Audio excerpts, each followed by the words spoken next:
The caravan of storytellers bustled around the gleaming hulk, fastening ropes and checking their wares. Each bore a curious air, some with eyes bright from the thrill of new tales, others weighed down by memories yet to be traded. The veil's mouth yawned open, revealing a grand hall lined with velvet benches and glass jars filled with swirling, iridescent minutes. Inside, the travelers settle into the velvet-lined chamber.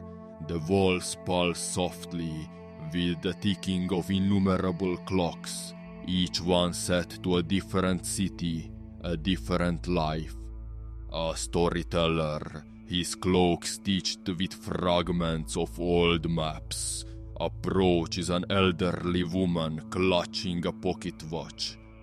The map-stitched storyteller, with eyes the color of stormy seas, leans forward. A minute of your time for a memory you wish to forget or one you long to relive.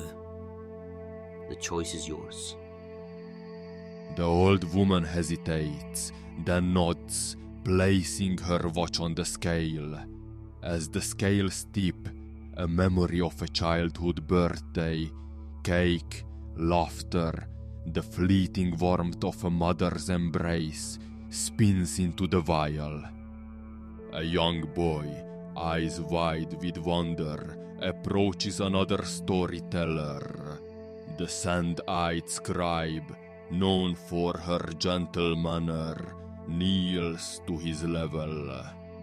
Would you give a minute to hear how the stars learn to sing? The boy grins, offering a handful of sand-worn coins, and listens as constellations take shape in his mind's eye.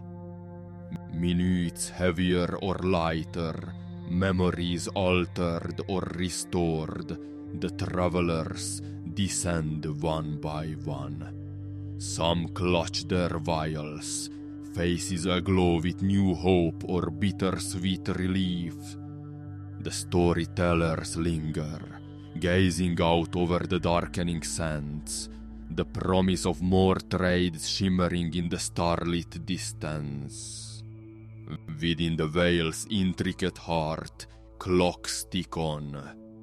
The storytellers ready their vials and scales, ever waiting for the next soul willing to trade a minute for a memory. Onward, ever onward, across the endless sea of sand.